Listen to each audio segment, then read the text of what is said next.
Hello, everybody. Hi, Mike.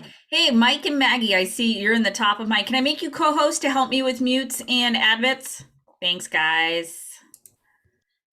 I cannot today. I have an appointment I got to get to in about an hour. Fine. Sorry. Mike it is. And Evan, you should have co-host after for sharing. Hello, everybody. We'll get rocking and rolling in a minute. If you can throw your cameras on, please throw your cameras on. We do not like teaching to an empty room. I like the phrase talking to faces and not spaces. It's so psychologically helpful. It's, I was like, this year for Halloween, I should have gone as like a black Zoom box with just my name across it and nothing else. That would have been actually a really good Halloween costume. Now I think about But too bad we trick or treat at night where I am. Hey, Chris Toback. I could just see you walking on the street, it's just a big square. I would. Shaking my bacon. Hey. I'm gonna make you a co-host to help with mutes after. Appreciate you. Thanks. Yes. MCTTs work on these calls. Sorry, friend. You're not the only one. I'm out at 2 though. Grab my water real fast. I'll be No right problem. back. Take your time and then we'll get going.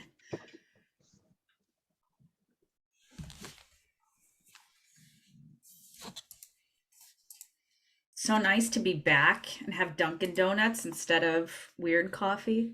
Are you tanned and rested Mm-hmm. for all of 3 or 4 hours, and then it'll be back to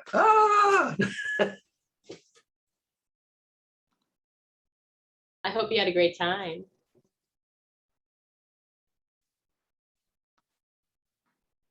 Oop, she freeze. Yeah, I froze for a minute.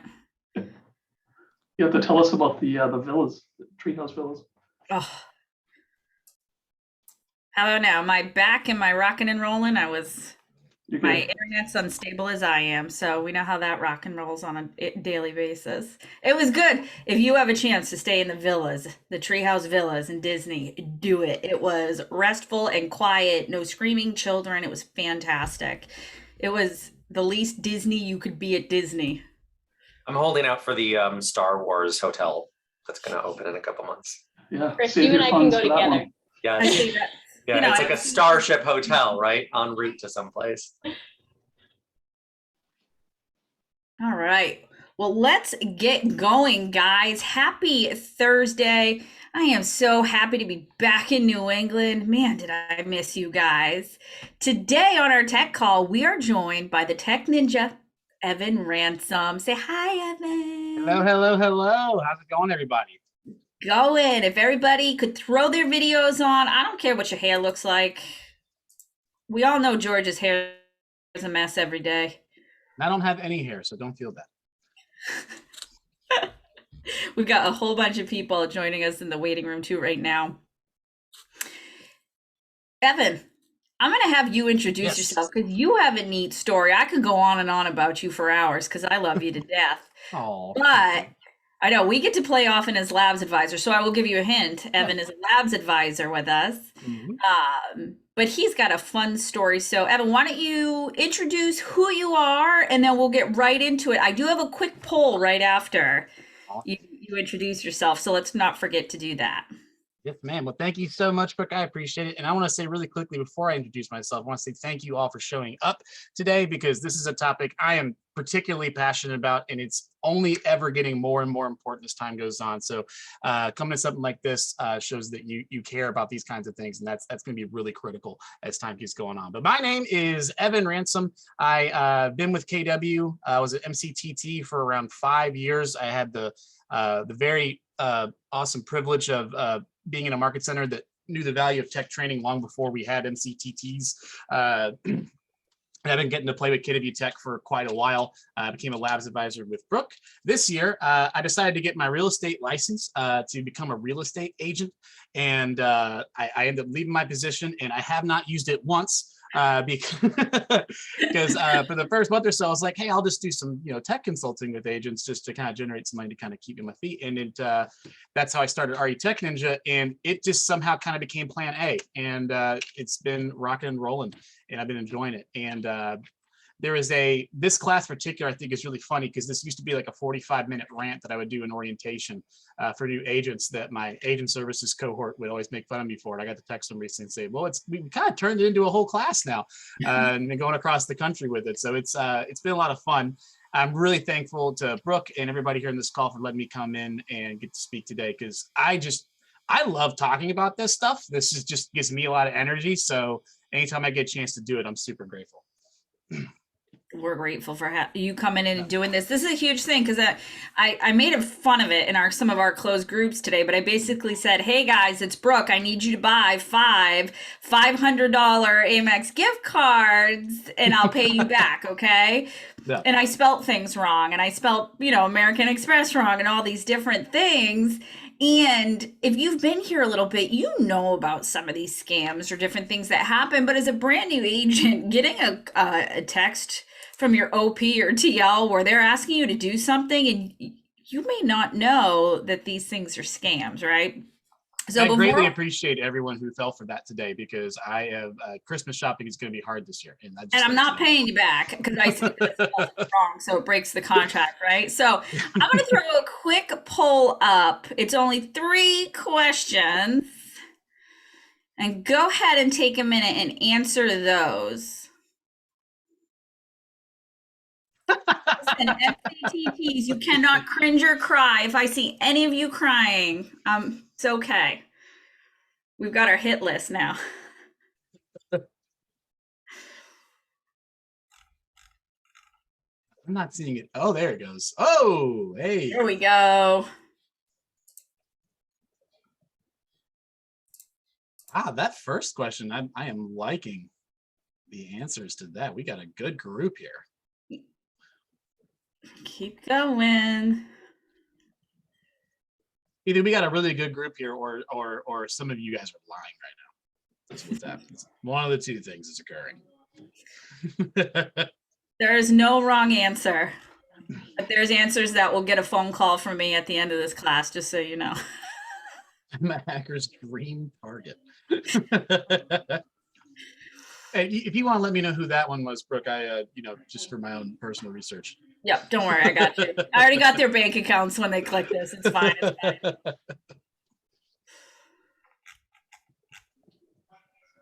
Come on, just a few more people. 36 out of 44 have answered. Just a couple more. See if we can get up to 40. So 1, 2, 3, 4, Mike. Spaceball rules. Yeah. Okay. All right. One more person. Come on. Finish. Come on. There we go. I'm going to end the poll right there. Wow. So I'm sharing results. You should be able to see them. A lot of you have a notebook. What happens when you drop that notebook?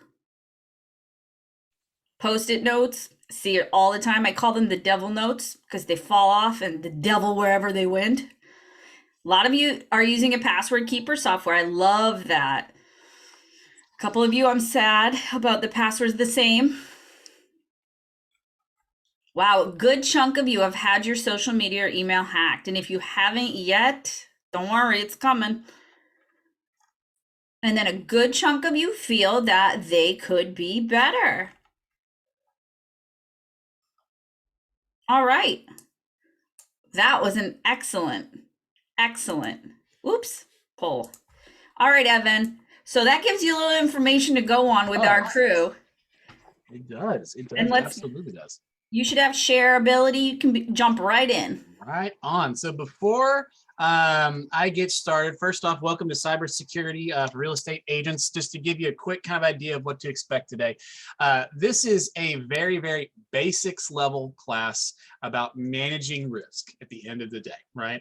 2 things that I want to mention is, 1, we're not going to get too into the techno mumbo jumbo or get anything crazy. You don't need a degree to understand this stuff. This is going to be really, really basic things. And the other thing too is, like I said, this is about managing risk. And at no point do I want anyone to think that if you follow what I say today, that nothing bad will ever happen to you online. That is not going to be the case. But what we are going to do is take some steps and learn some best practices on keeping ourselves a little bit safer.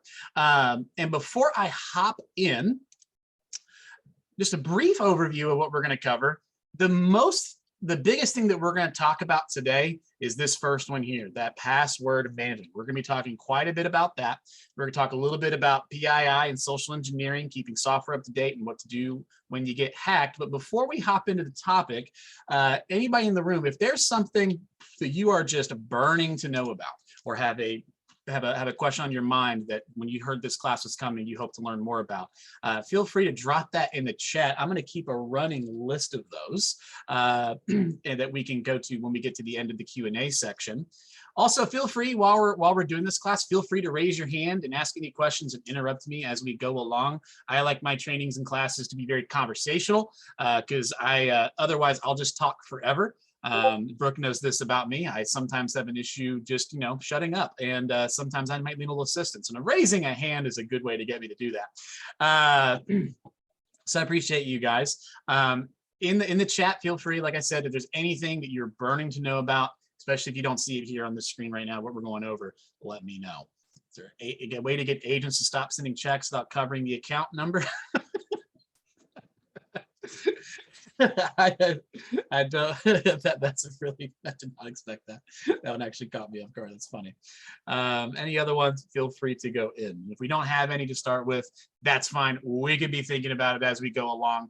I'm going to go ahead and get right in and talk about passwords. So, real quick statistics. The main reason why I'm going to be focusing on passwords today in a big way is because out of all unauthorized accesses to systems and computer software, 80% of them are from password data breaches, right? Either bad password management, bad password upkeep, bad password practice, or just bad passwords in general. 80% are related to just simply a password being used correctly when it shouldn't have been, right?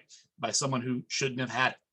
And this costs billions of dollars, right, in damages for both businesses and consumers. So that's a big reason why I want to talk about it. The first thing I'm going to mention is just from a business standpoint. We all are all business owners here, and knowing what our passwords are is pretty critical to get in. The average person has over 250 different internet accounts. The average American over the course of their lives will make close to 300. And that's a lot of them. And we're in business and real estate. We got tons of passwords. Gosh, I know when you signed up to KW, you got like how many different things did you get signed up for? You get KW email, you get your command login, you got Scott Leroy's if you're using them, or if you got MailChimp, you got all these different things. Knowing your passwords is critical. And I was an MCTT for 5 years. And one of the biggest things I always ran into all the time is just people not knowing how to get into their accounts. We would have an appointment and we'd go to learn some part of command, and we'd spend the first 30 minutes just trying to get back in, which, guys, not a good look. Not a good look. I would never want to tell a client, hey, I'm going to get that paperwork over to you. And in my head thinking, as soon as I can figure out how to log into .loop or DocuSign or whatever it might be, it's not great. We need to know these things. And a big way that people remember all their passwords, and you guys are a little bit of an exception here because I see some really great answers in here, is we like to use the same password for a lot of different things. That helps us remember. Now, for those of you that did not answer all my passwords are the same, or if they are the same, they're in a notebook, bear in mind, adding an exclamation mark at the end, that does not count. Okay, that's not going to count for this one. So if you're in that boat, please feel free to adjust your answer, because that's still not great. We use the same password for everything because we have to remember, right? It's a business need for us to remember.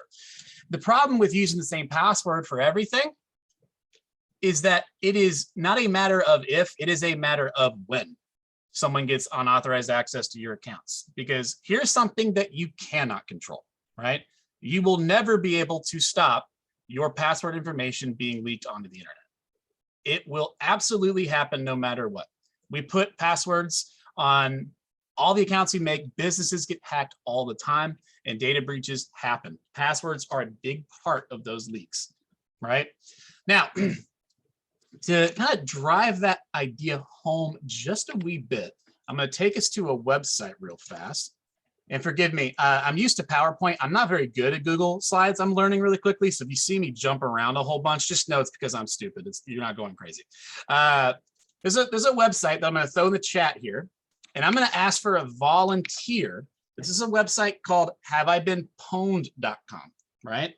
And what this site is you can type in your email address and it will search the dark web and see if that email address is associated with any data leaks. So here's the fun part.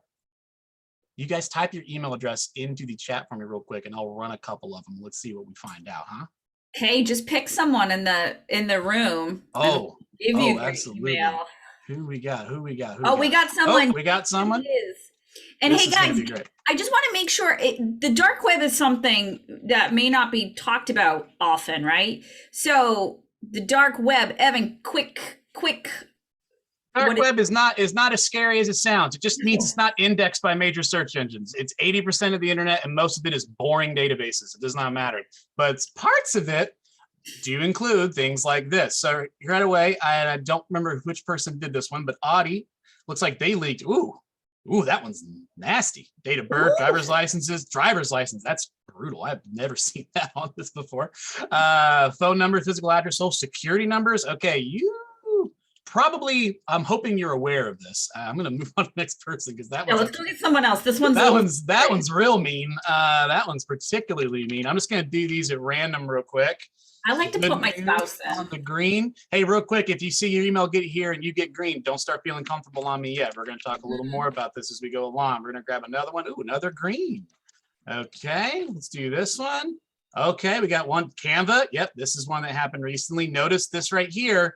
Email addresses, passwords. This is going to be a common theme that we're going to see. I'm just going to do a couple more real quick because I haven't seen a big one yet. Oh, here we go. All right, 19 on this one right here. So we've got Cove collection number 1. Good. This is what I was looking for right here. Because in addition to all these different websites that have leaked your password and email address at some point that's associated with that email address, there's also these, you see collection number 1 or these data enrichment exposures and things of that nature. There's literally nothing you could do about any of these. We do not know what collection 1 came from. We do not know, but we know it's accurate. Collection 1 is in January 2019. It was the largest password leak ever in history. 2.7 billion records were leaked onto the internet, and it is not clear where all that information came from. Whoever that hacker was had just been collecting them from many different data breaches that he had done. So the companies that may have been leaked don't even know it was them. And that's where this can get scary. That's another reason why I said for those of you that are had green, don't feel too comfortable because that just means that it didn't find it right now. Right. Another good example, and I don't know, I want to see if MySpace is on here. Someone's got a really good old. You know what? My MySpace, I was able to log in the other day with an old password. Yep. And I was like, oh, Lordy, let us shut this down. Yeah, you can still log into that old MySpace account. It's a bit different these days, but you can still log into it. But MySpace I bring up in particular because they had a leak in 2007. Yeah. And it did not get published to the internet until 2016. Right? Mm-hmm. So at that point, you would have never have known. MySpace didn't know. MySpace didn't know what they were doing when they were there anyway. No. And Tom is still in my top 8. I trusted that guy, right? With that being said, what does this mean exactly, right? Let's talk about that real quick. What this means is that right now, I can go onto the internet and I can go find your password if I know your email address. I can go get it. It's either available for free or it's available for a very cheap fee because these guys sell tons of this stuff all the time. Information's very, very valuable, right? And it's easy to get. Now, we're starting to see a little bit of why reusing passwords is not so great because, hey, real quick, what is almost always the username when you log into something? First initial, last name, or first name, last name. Or? Last name, first initial. The answer I'm looking for here is just the email address. True. Right? It's just the email address, right? Now, let's say, and I'm gonna play a character today a couple of times. And this character, all we know about him is he is a character of dubious morality, a rapscallion, as it were. right? Someone who's out to no good, otherwise known as a malicious actor, right? Let's say I can go and get that information. And you guys, real estate agents, you guys are very, very public with your personas and your contact information, as is the nature of the business. And let's say I want to target you. So I go and grab your email. I find that, ooh, you got a password leak. I'm going to write a little program. It's just going to say, hey, go try out, because I know the email address is typically always going to be the username, and I got your password. I'm going to say, hey, try out that username and password and just go try it everywhere real quick. Do you think I'm going to get some hits? Do you think I'm going to get into some things? Oh, yes, I am. Most likely, I absolutely am. Right? I'm going to get into that Snapchat. I'm going to get into the Facebook, maybe, who knows? Maybe some retailers, who knows what I can get into. And God forbid I get into your email. Right? Email is the number one thing you do not want somebody in. And I'm going to use a kind of an extreme example here, but let's just say I hop into Brooke's email, right? And I type in the word bank into the search bar, and 80 regions emails come up in the search results. Anybody want to take a quick guess as to where she might bank, right? Now, I couldn't log into the regions. That password didn't work, but I'm in the email. So what can I do if I don't know how to get into account on the password, but I know what the username is? What can I do? Request a reset. I can request a reset. Absolutely. And I'm already in the email address. What happens? It sends an email. Now, real quick, just so everybody's clear, your bank is probably not going to let me do that. Okay. I just wanted to use that because it's the scariest example that I can think of. Right. But your bank is a little more secure than just letting any old me come in and go, hey, let me get a little quick link. They require a bit more, but I can get into a lot of things with just that. Right. Even if I don't have that password. Right. Because I got into your email because you reused your password. Right. So real quick, raise of hands. Who all has already had the fear of God put in them right now? And if you want to play around on your own, I'm putting the link to this website that I'm on right now, right here. And guys, he's going to provide me all the links at the end too, and I'll make sure they're in our different groups for everyone, and your MCTTs will have them as well. So don't panic if you lose a link or you have questions after. I have all of these links for you. Absolutely. Thank you, Brett. You're welcome. So I bring us to this point because now we're kind of at an impasse. Okay, and Colleen, do you have a question, or was that because I was telling everybody to raise their hand? Well, my question that I'm hoping you'll answer is, well, what do we do? Yes. What's next? Right. What do we do? How do we operate? Guys, it is 2021. There are solutions for this, right? Because the impasse we're at is, okay, I've got, as a business owner, I got to remember all these accounts and have access to them, and using the same password is the only way for me to reasonably do that. Not correct anymore, right? This is a job because our human brains, our human monkey brains are not up to this task. They just simply aren't. We can't do it. It's time to use a password manager, right? And Ronald, I'm going to come back to that question here in just a second. That's a good question. I want to really quickly show off one that I use, and there are two that I'm going to recommend today. One is this one, which is dashlane.com. This is the one I personally use. It's a password management tool, and I presume 50% of you in the room, if you answered the poll honestly, know exactly what I'm talking about right now. Now, full disclosure, I use Dashlane, and I picked it originally because I liked its aesthetic. It wasn't that like it was the best one ever. I have since learned to love it. It's absolutely really good. Another good option, the other big one that I see most people use that I've never heard a complaint about, is LastPass.com. Put that in chat as well. There are several of these programs that you can look at and find one that works well for you and your needs, but they all essentially function like this. Their core value proposition is, okay, remembering passwords is hard. We'll generate really complex, crazy passwords for you, and they'll be different for everything that you do. And all you have to remember is the one password to log into the password management tool, and you'll be able to get into everything, and you'll be okay. It's awesome because traditionally in security, anytime that you want to be more secure, you're going to lose some convenience. And anytime you gain convenience, you're going to lose some security. With password management, you kind of get a little bit of best of both worlds, right? Because it's very, very easy to use. It will always just autofill passwords in for you. You could ask me today what my password is for Facebook or Amazon or any of these things, and I'll tell you right now, I have no freaking idea. I have no clue what any of my passwords are. I just know the one to get into my Dashlane account. And I'm already getting some folks real quick with some good questions that we're going to get to. Why not use Google or your browser? Do not use your browser for this. Do not use your browser for this. The reason why that is twofold. One, your browser stores these things locally on the computer itself, right? So easily accessible. Another thing you're going to notice when you install a password management software is the first thing it's going to do is it's going to ask, do you want to import your logins from your browser? And you're going to say, yeah, and it's going to do it. If they can do that, I can write a program that can do that. Very, very, very easily. It is not a good idea to use your Google Chrome's or Firefox's password management tool. Now they're getting better. Hear me say that they are getting better. That being said, the main value prop of using an official password management tool like LastPass or Dashlane is it's going to store all this stuff in an encrypted cloud environment that's only accessible with that password that you have, right? Lauren asked, once you import browser passwords, would I go ahead and delete them off the computer? Yes, absolutely, 100%. I would get them off my computer as fast as possible. You can also use, if you're keeping a spreadsheet somewhere, it will import from spreadsheets, that's fine. Absolutely stop keeping your passwords in spreadsheets, especially when they're named password and on your desktop.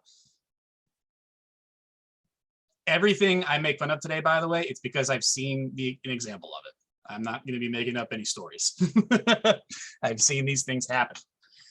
And then Ronald asked a great question, which is, wouldn't someone just need to hack the password manager and then have full access? Yeah, you're correct. That is right. If someone got your password management tool's password, you would be up a river real fast. But I'm going to tell you this real quick.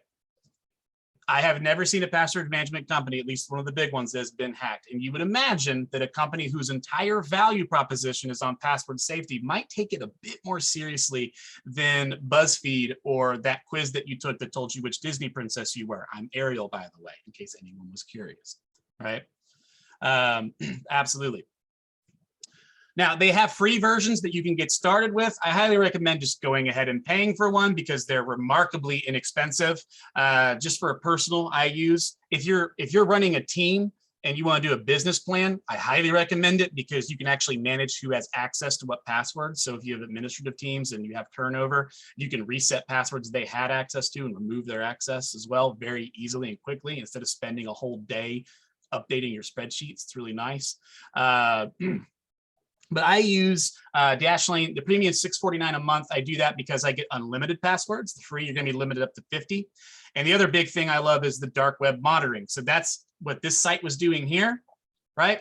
Dashlane is doing for me all the time for up to 5 of my email addresses. And guys, I kid you not, I get an alert probably once a month, at most 2-3 times a quarter, where it's like, hey, your Spotify account got leaked, your Canva account, this thing got leaked. Do you want to reset it?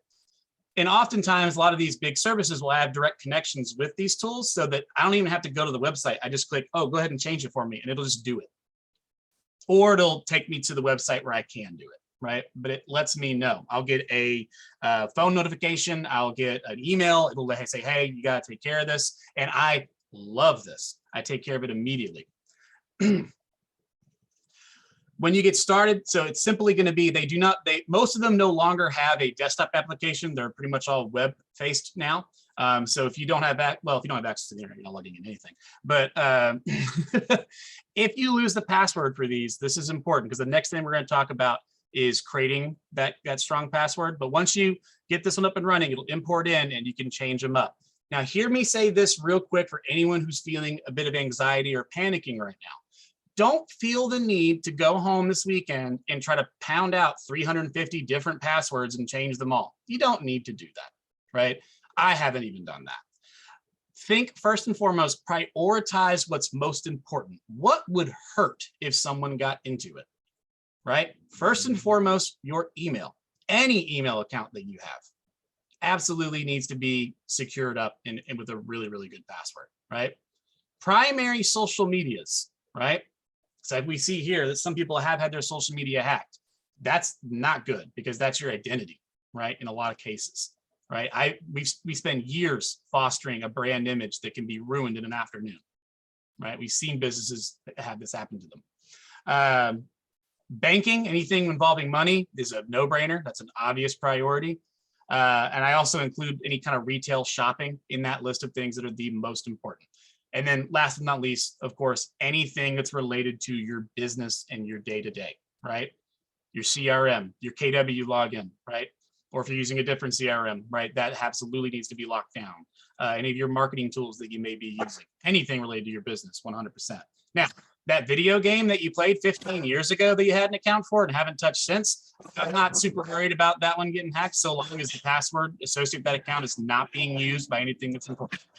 Because as long as I take care of the most important things, at least if something leaks, it's not a tragedy. It's not a big issue.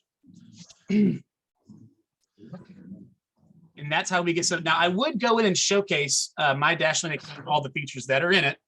With that being said, I do recognize the irony of showing off my password management system to a bunch of strangers in a cybersecurity class. But with that being said, just so you can quickly see, there's a little browser add-on. It will hop up. It acts a lot like how your okay,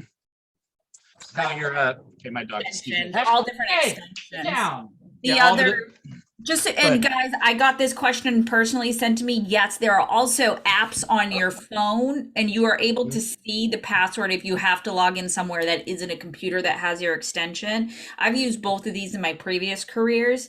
If you want to book an appointment with me and talk about them before you buy, let me know. But yeah, they work as extensions right at the top. And there are apps on your phone.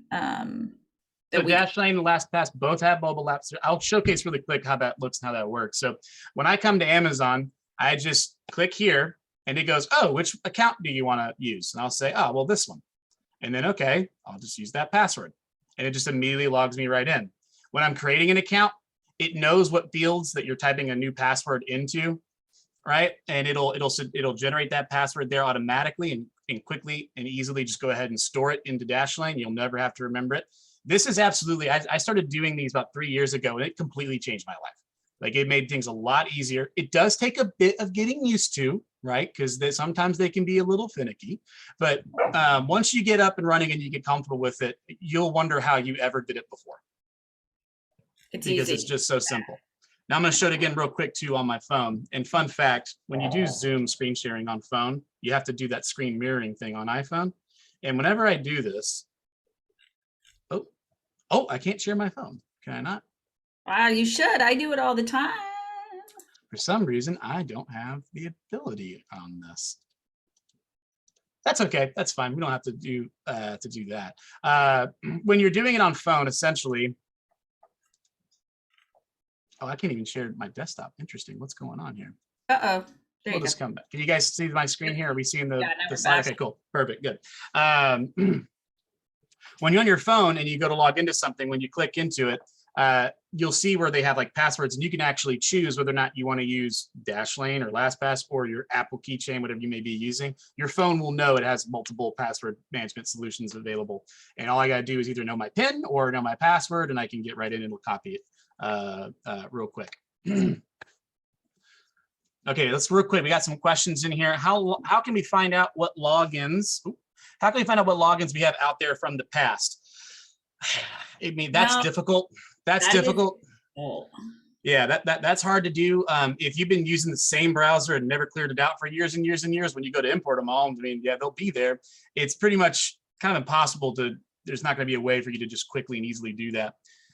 Do you have to shut off Google Chrome from collecting your passwords? Is that a setting? Yes, it is actually. When you go to the password part of settings, you can say, hey, this is being managed by this extension, and it will no longer even try to remember passwords or autofill for you. And then Brooke, oh, perfect. She's actually got the instructions right there in the chat. Lovely. How do we delete passwords from browsers once they're imported? And let's just go ahead and show it real quick. I'll pull up Chrome.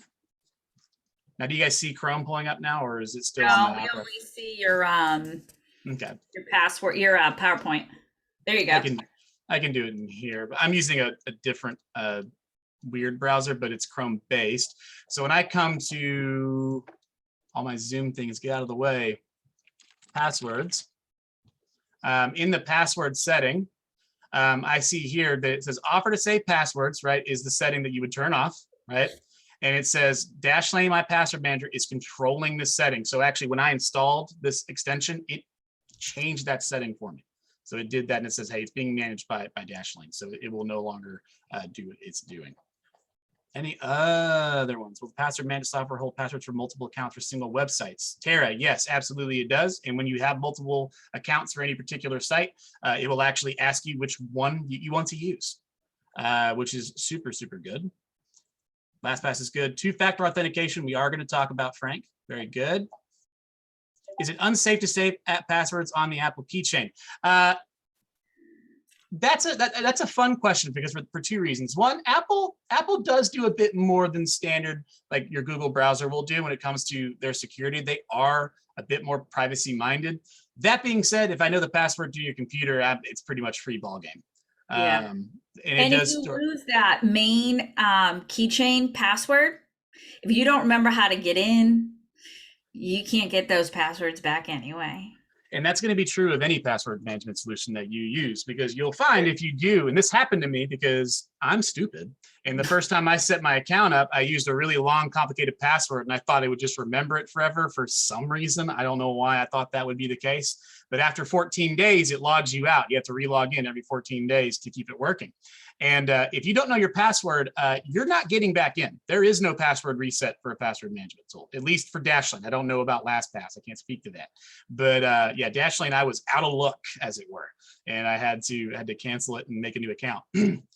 Should we add Dashlane from our computer or from our phone? I would do both. So on computer, it's just going to be a browser extension and a web app. It's not going to be something you install on the computer anymore. On your phone, yes, it's an app that you would install and you would log in that way. It's very, very convenient for both. I'm going to go ahead and move in real quick to my next topic, which is how secure. What kind of password should we make? Because you do have to make a password to create your password manager account. And it's going to be just the one that you want to remember. And if you reuse a password to get into that, you have missed the entire point of this conversation for sure. We want to use a brand new password. And we'll talk about some quick rules, okay? Right away, because passwords, weak passwords are a big, big problem, right? The amount of times I have seen Keller123 as a password for real estate agents in their accounts is concerning, to say the least. That is a terrible password. So here's a couple of quick ground rules just to keep in mind. Your password should be 16 characters or more. We want to aim for some length, right? Password breaker tools, and by the way, these are not like shady illegal tools, password breakers, right? These are standard IT professional tools that we use in business enterprise all the time. You can go on Amazon and get one for 20 bucks. It's there. It's not a weird thing to go get. People have them, right? And all those programs do is they quite literally just guess every single possible combination of numbers and letters. So the longer you get, the infinitely harder it becomes for a computer to do that, right? So when we use short passwords, they're easy for us to remember, sure, but they're really easy for a computer to guess. A long password, and if you want a quick tip, this one I didn't put in here, I like to use passphrases sometimes too, because that gets real long. It's real easy to remember, still really hard for a computer to guess. But it should include a combination of letters, numbers, and characters. Should not be shared with any other account. This is kind of what we've just been talking about. Wait, you can't just add an exclamation point or a money sign every time. Come on now. You can't just keep adding those on to, Brooke the Nerd, exclamation. Oh, no, not a great idea, because I am going to try that when I guess to get in. It didn't get in. We'll add an exclamation mark real quick, see if that works. Do you know how many agents we help as MCTTs? They're like, well, my last password was this. Add an exclamation point. Boom, we're in. Like it's Oh, yeah. Absolutely. And when I'm helping agents in that kind of moment, like I sometimes have to hold my tongue because it's just like we got to get, into and solve this business needs in front of us. It's not time for me to go on an hour-long rant about password security this agent does not care about right now. But should not be shared in an account. It should not include any of your personal information like address or phone number or girlfriend's name or boyfriend's name or kid's name or date of birth or anything like that, right? It should not contain, and this one's a bit like, out of all of them, this one's probably like not as important. Shouldn't contain any consecutive letters or numbers. I mean, if you're doing a good job with a long password, that doesn't matter as much. And oh, here's a good one. It should not be the word password. So they have done studies on this. The most common password, and I'm not kidding, is the word password. The next Followed one, by welcome. yeah, the Welcome, next because one, nobody changed their welcome password once they got signed into the system. yeah, and it's been a while since I've looked into this research, but the last time I checked, the second one was the word baseball, which I thought was fascinating. I would, in a very American-centric sport that is internationally the most commonly used one. And if anybody finds that, let me know, because I could not find it when I was preparing this class. I tried to find that list because I remember it distinctly, but memory is fickle. Who knows? We got a lot of questions coming in the chat, and I will get back to those in just a moment. I promise I will. But here's a tool to kind of help drill this point home a little bit. So this is Securityorg. How secure is my password? And just as a quick wink, wink, nudge, nudge, I may have stolen a lot of content from this site to do this class. This website's really great. I'm a huge fan of it. I've been talking about this stuff for quite a while, and this used to be a different website that didn't have as much info on it, but they've been kind of upping their game and putting more and more resources to it. And I will say it's all really great information. So let's just do a password real quick. I'm just going to type in Brook1. That takes a cracker about 1 minute to solve, right? Now, bear in mind, these times are getting shorter and shorter as time goes on because we're getting more and more powerful computers. It's getting way easier to do this. Let's do the word password. Instantly, it's the first thing it's going to guess. Let's try Keller. 1, 2, 3. Oh, up to 3 days. Well, that's still, I'm still pretty worried about that. How about, let's use a passphrase. I'm going to say, Brooke the Nerd's Yoda outfit, 1, 2, 3, is 52 decillion years to crack. Now, I don't even know how many years that is, but I'm willing to put money that I will not be alive by the time that thing gets it, right? So I'm using a random phrase. I can put in Monster Energy, eye drops, Blade, things on my cabinet. All right, 15 non-million years. Once again, I still have no idea how long that would be to crack. But it's going to be quite a while, right? Now I can get that password set up. It's easy for me to remember. I do something similar for myself, and it's going to be very hard to crack. And I just remember that one password, right? And that will help me get in. So I'm going to go through some questions real quick. We got, what about passwords you are obliged to change, like MLS or sometimes bank password manager works for this? Yes, absolutely. One of the features of Dashlane that I really like is there's quite a bit of websites that have greater integration with it. And you'd be surprised how many there are. There's quite a bit. And I actually have my password set to change once a month, and it just does it in the background automatically. I never have to even think about it.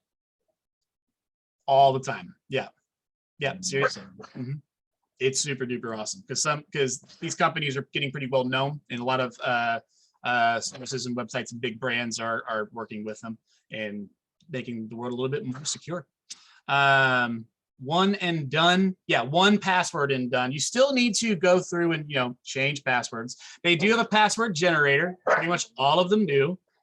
And it'll generate it while you're making an account, or if you're on some website where it doesn't work well with it, you could just come right here and go, hey, generate me a long password.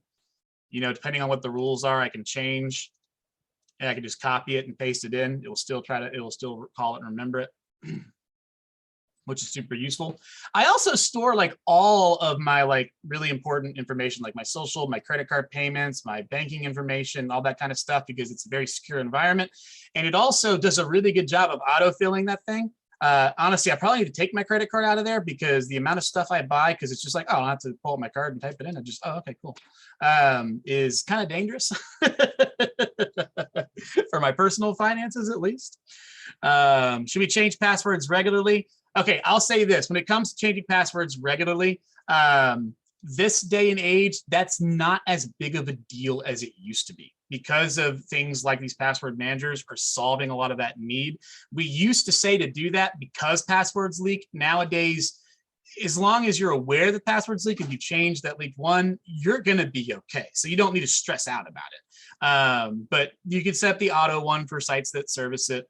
And if you're, want to take that extra level on anything, feel free to go ahead and do so. But I would say if you're using a password manager at a high level, you probably don't have to worry about that so much anymore. What do I think about using Dropbox or Norton for password manager? I don't know what Dropbox is doing as far as password management goes. I don't really use Dropbox at all because KW Google accounts have unlimited drive storage, and I just don't see the need to ever pay for cloud storage because of that. Norton, I just simply don't trust Norton. I have a lot of strong opinions about them as a company. I'm not a fan. If you're okay with them and you like them, feel free, use them. I just think they have a history of taking advantage of the technologically illiterate to sell obscene products that don't really do a whole lot and get in the way of things a lot. I'm not a big fan of most antivirus companies. And just Correct. as a side note, the only one, if you feel like you need an antivirus, I'll say this: I haven't ran an antivirus in like 15 years, but I'm a weirdo, right? I'm very safe about how I operate online. If you don't feel that level of confidence, Malwarebytes is one that I would recommend because it's a lot more lightweight, it's free, and it'll do the basics. Correct. You don't need. The same way. I think Yeah. your MCTTs here in the room are all going to shake their head and enthusiastically yes to not trusting those. They're in the scare business and not necessarily the business of helping you keep your computers clean. They're about selling stacked services to make you feel secure. And oftentimes trying to get McAfee or Norton off your computer is a nightmare. Yeah, if it's that hard to get it off of your computer, it shouldn't be there to begin with. And the one I've used Malwarebytes for years. It's Malwarebytes, like this, like BY. And I'll install it if I think you have a booger roaming around your browsers or some malware, but then I take it right off because it's honestly, guys, if you're having problems with your computers too, one of the first things a tech is going to look at is an antivirus running to see if it's interfering with a program. Oftentimes, programs interfere. So, sorry. It absolutely. No, absolutely. No, that's all very, very good information. The other big thing to know about that is when it comes to like virus scans, like it's only good for grabbing like old stuff, because if I'm we'll go back to my dubious rapscallion character that I am. If I want to get past your Norton, because your Norton has discovered that my software is a virus and it puts it in its database, what I will do is go back to my virus program that I've written and I will change its name slightly, and I am back to being day zero, baby. Sweet. Yep. Right. It's really, yeah, like Brooke's saying, a lot of security theater. With that being said, when it comes to password management and using a password management tool, and at this point, I believe Dashlane probably owes me a referral check for how much business I've sent their way. If anybody knows anybody over there, have them give me a call, please. That being said, are there any questions on that before I move on? This section here, I will say, if there's any one thing that you take from this class today, please let it be this first section on password safety. 80% of all breaches come from this. What is more safe, to sign in with Google or make your own password? The latter. Yeah, always make your own. Yeah, when you sign in with Google, it's basically just copying your Google password and making that an account, and then requiring you to hit the sign in with Google. But if I get into Google, then, it doesn't really make a difference. I would definitely not sign in with Google on my password management tool. I don't know if they even have that as an option, but that'd be totally, yeah. How can we delete password from browsers once they are imported in password management system? I believe we showed that here in your settings. You just come here. I don't have any here, but if you did, you would see a big list and you could just a button that you could hit select all and delete. Real simple. Depends on what browser you're using though. Just go into the settings of it, or go to Google and say how to delete stored passwords in whatever my browser is, right? You'll get a step-by-step. All right.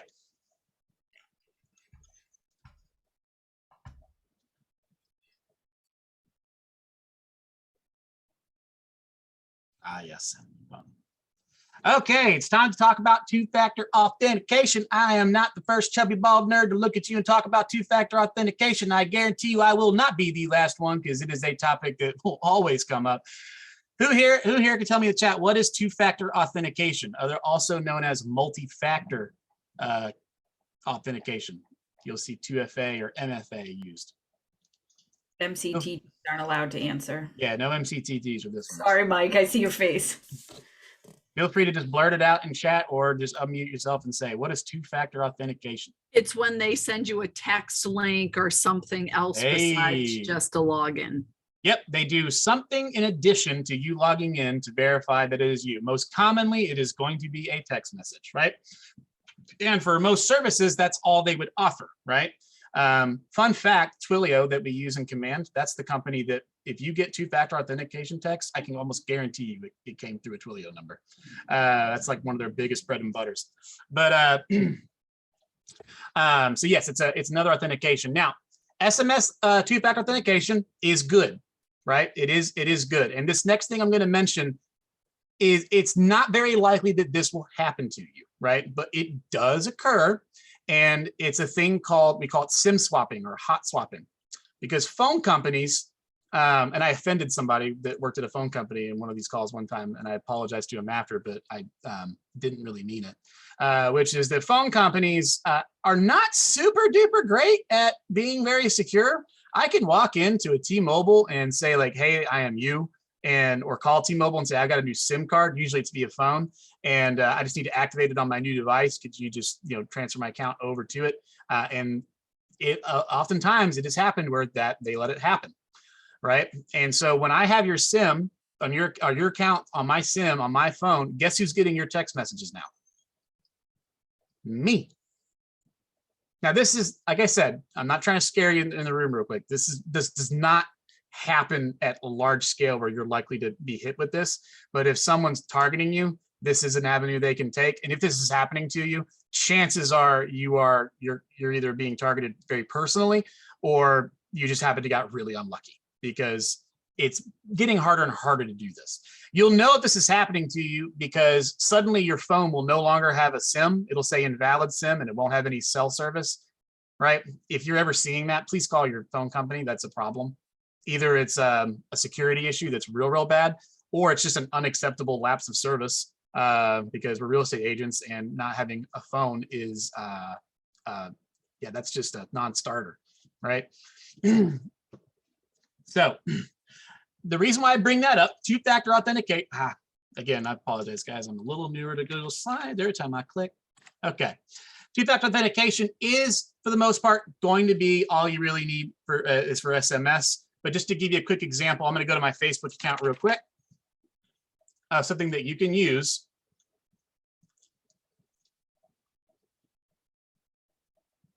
Yeah, well, Apple Wallet, you could definitely store your credit card in. That's totally fine. I wouldn't store it in your browser, though. But Apple Wallet's fine. Yeah. I'm too addicted to Apple Pay to remove my cell phone from my Apple Wallet. I would cry. The amount of times I forget my purse at home. I know, I've gotten so My bad. watch. Yeah. So real quick, I'm on my Facebook.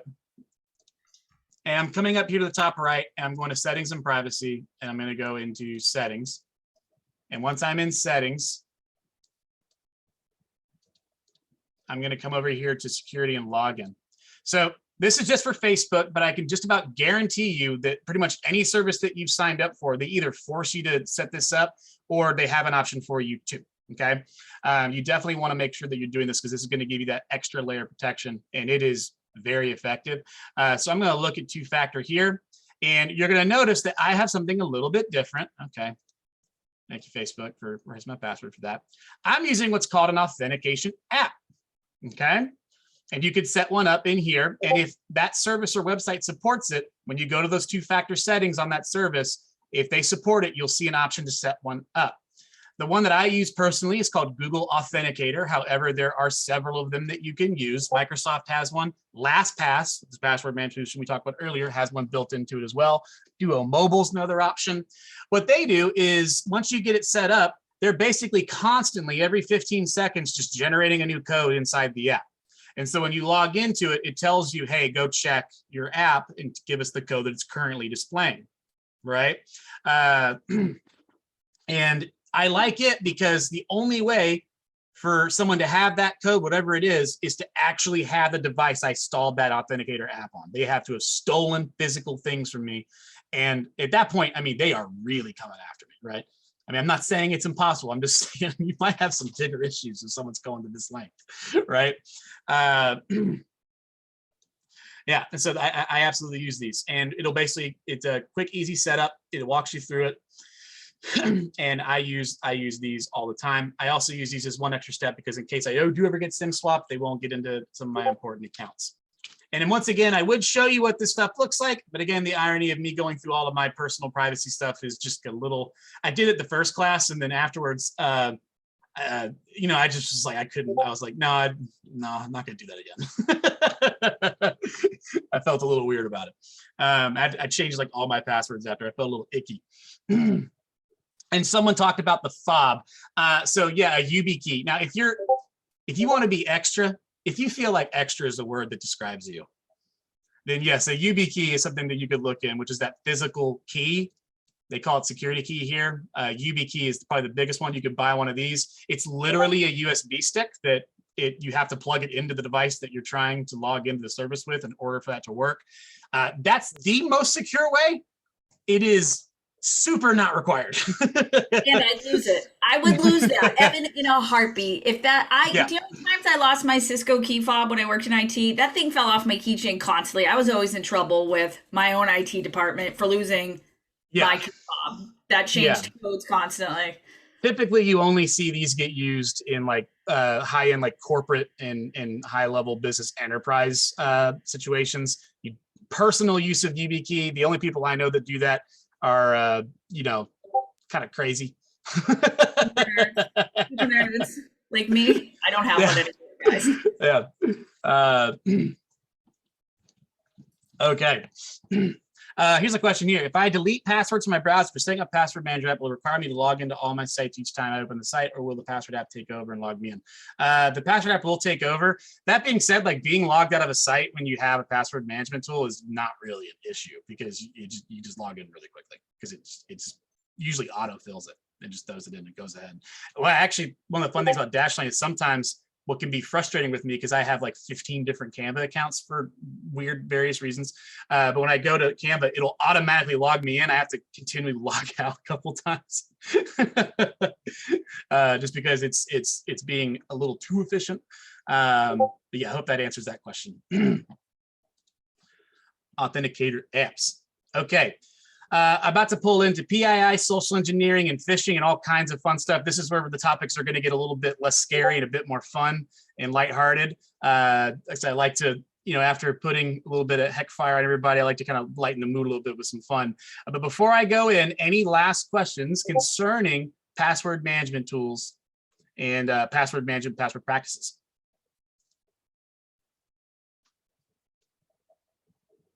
Boop, boop, boop, boop. I should be playing the Jeopardy theme song. I need to get that pulled up. All right. I think we're good to rock and roll. Let's talk about PII, which stands for personally identifying information. And this is another one where I am not the first chubby nerd to tell you about PII, and I will definitely not be the last one. And if I am the first one, you may not have worked in corporate America because usually IT departments will come in and make you go to these classes that have you learn about PII. But personally identifying information, what does that mean? And what does social engineering mean in this context? And I've included a quick example of the government posting his first 7 jobs. This is an example of something you probably should not do, which he's posting things that are personally identifiable to him. And there's all kinds of trends on social media. And this is where social engineering kind of comes in that sort of sets you up to answer a lot of the answers that are the answers to your security questions, right? This is not good stuff to be sharing out online. Be careful with social media quizzes, right? That Disney princess quiz that tells you which one you are, it's asking you a lot of questions that you probably should not be giving answers to. And one of the things about Facebook is that it's really almost never clear who you're giving that information to. And that's a big no-no. I see posts all the time of like, how far away do you live from home? Where you were born or something like that. And I'll see in the comments people being like, well, I grew up on this street. And I'm like, what are you doing? Stop. But you can't Stop. name a dog that starts with the letter B. Oh, my first dog was Bowser. Yeah. Because a lot of those, I always laugh at. This is a honeypot if I've ever seen one. This is just a collection of information that people can absolutely use against you. Thank you for hashtagging Chubby Nerd. I'm going to definitely take that one. That's part of my brand now. No more ninja. My advice here, don't fill out quizzes at all, period. Just why? It's so silly. Don't do it. Do not disclose any sensitive information in your profile about. This is a big one for me. So on Facebook, and I think everybody here probably knows about this a little bit, because I think the world is kind of becoming a lot more aware of how valuable their personal information is. I mean, Facebook's such a massive company. We've also kind of become aware of how powerful large collections of that information can kind of become, right? Especially as we further and further judge Facebook for all of its ridiculous behavior that it has done over the past few years. We're starting to see that maybe we shouldn't just trust anybody with this info. So when you're starting up on a new site or service, oftentimes you'll notice they ask you for a lot of information, and most of which is not required. Don't fill it out. You don't need to. You're not getting any added value or benefit from giving them all this extra information about your birthday. What, so they can add you to their birthday email list? I'm good. Thank you. I don't want those free French fries that bad to give out No, my I social. don't. I love that commercial. Mom, I just gave out your social for free French fries. What's your No. 401k number? No. The only thing that could possibly convince me to give me their birthday is Ben and Jerry said they were going to send me a free tub every year. I mean, I might give them that. I don't know. Other than that. And people aren't giving away free cars or campers or vacations on their fake sites. I've seen a lot of people sharing recently, because it's the holidays, is share this post or do XYZ and you'll be entered to win $500 Kohl's gift card. Well, the site that it brings you back to is not even the Kohl's site. It just looks like the Kohl's Facebook site. Yep. We're going to look at some phishing here in just a moment. Be careful of what is in an image before you post. I actually put this in here because I saw this recently. Someone was on vacation in Key West. They were eating dinner, enjoying drinks, and they posted a photo with them hanging out. And on the table, very clearly identifiable and readable, was their credit card. And I was like, hey, bud, just have a look at that picture real quick and tell me if you see what I see. He pulled it down, but be careful. And as Brooke mentioned, be careful of scams. There's tons of these. And the old adage, if it's too good to be true, probably is pretty much kind of works here in this case. Promotions and coupons and giveaways. If it's not if it's not on the official Ford.com website, they're probably not giving away any Ford F-150s, right? But they might give a few, but they'll put that on their own site, right?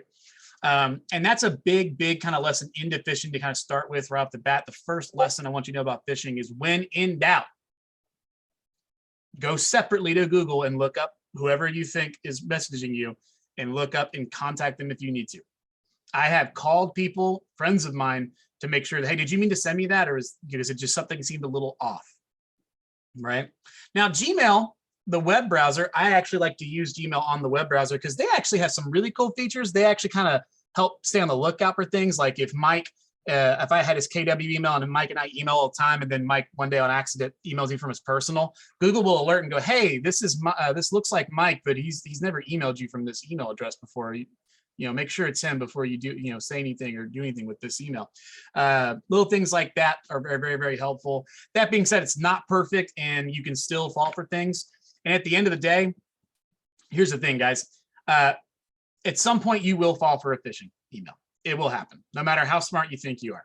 I have a buddy of mine who is a network security guy, and he will remain nameless because he asked me to, because it's technically what he did was illegal. But he asked me one day, he's asking about phishing, and I used to be really confident about it. And I said, no, I don't ever fall for phishing. He goes, oh, yeah? And I go, yeah. About a week later, he called me and goes, hey, man, is this your email login? And I went, what? I go, how did you get that? He goes, you gave it to me. And I was like, okay, that's really good. He showed me the email he sent, and I was like, yeah, I absolutely fell for that. Another time I fell for one that was really, really clever. Is Apple. I had bought an iPhone 6 back in the day. I lost it at a bar 2 or 3 weeks into owning it. Again, because I'm an idiot, and you probably shouldn't take my advice on anything besides what we're talking about today. But I moved on from it, and 2 years later, I had an iPhone 8, and I got an email in my inbox from my iCloud account saying that my iPhone 6 had been turned on and was on, and I could track it with my Find My iPhone. And I got super excited. So I clicked on it, I logged in, and it didn't take me to an Apple website. And I immediately went, oh, no, right? Now, did they know I had an iPhone 6? Probably not. they probably sent that email to like 100,000, 200,000 people. And I was one of the people that email happened to be good, right? To fall for, because for them, it's a numbers game, right? They sent to 200,000 people. There is a percentage of folks that whatever their convincing scam is would apply to, right? And that's how they get it. A couple of examples of phishing emails that I want to kind of go over really quick. Your bank is just never going to email you to tell you that they suspended your account. Anything that seems very dramatic is probably not legitimate, right? If it's just like, whoa, what? My bank account's been closed. That's not happening, right? Now, real quick, I want someone to point out, besides the fact that this is clearly not a real thing, can anybody tell me, looking at this email, what is one dead giveaway that this is not SunTrust? The email address at SunTrust. Ooh, very, very good, Colleen. Yes, right. So this is a common phishing technique, which is to buy a domain that is very, very similar, right? This one case, they just dropped the R. Sometimes what they'll do is they'll take, like, instead of an L or an I, they'll use the number 1. And depending on the font that your computer is using, they may look virtually the same, right? It can be really difficult. This is an example of a really good one, right? The best way to report them is to just mark it as just go to the, if you're on Gmail, there'll be like the little 3 dots and you just click report it. That's the best way that you can do that. There's not a whole lot you really can do beyond that, guys. I mean, people are going to be doing this forever. Like, that's going to be something we're never going to fully get rid of them. They're going to be continuing to do this. All we can do is help train algorithms to get better at detecting them. That's all we can really do. Another good example. This one, this is not an example of a real phishing attack. This one is just more of a kind of an idea of things that will never happen to you. The National Security Department is is never going to ask you about your FaceTime account. Anything. The government, for the most part, is probably never going to call you ever for any reason whatsoever. They would prefer if you leave them alone. And the same thing with Microsoft and Apple tech support scams. I see this all the time. Hey guys, real quick, Microsoft does not care at all if you get a virus or break your computer. Nope. They have absolutely zero invested interest in that. They're never going to call you. They're never going to suggest a fix in a security package. Those are always scams. Especially ironic when your Apple device is the one that that you get that on. I have had people call about that. Another good example of a phishing email here. Who wants to give me some quick red flags on here? Let's just do a quick test. What's rubbing you the wrong way?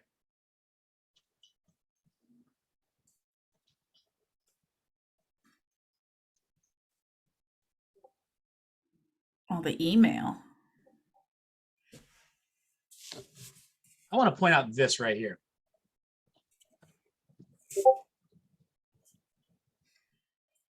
When there's a security event on an account, a real one, because those emails look a lot like this, a response is never required. You can absolutely ignore them, right? I log into stuff all the time and get notified that I've logged in on a new device. And I can say no at that point and say, no, I didn't do that. And it'll log out whatever that session was for sure. But I can also just ignore it. They have never forced me to answer or told me that it was going to log out if I didn't. Right. Also, on this one was another good crazy email one at outlook.com. Right. PayPal is not going to email you from outlook.com.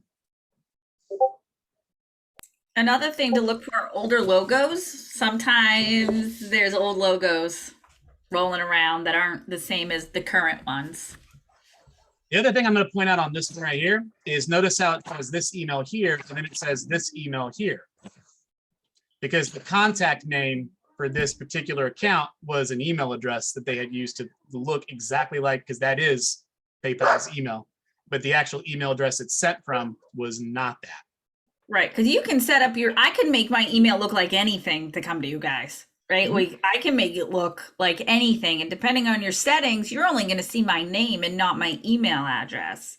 And I'm sure you go over this, Evan, but if you hover without clicking on something too, you can see the link. So if I were to click, hover over that login instead of clicking it, and it's some weird shortened link, It does not look right. Don't click it.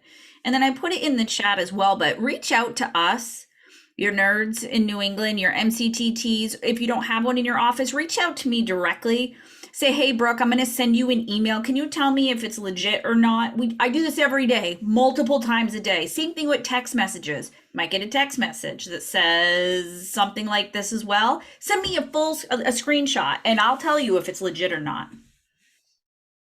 And email spoofing can happen. I'm trying to find an example of one in my inbox right now because I'm thinking about it.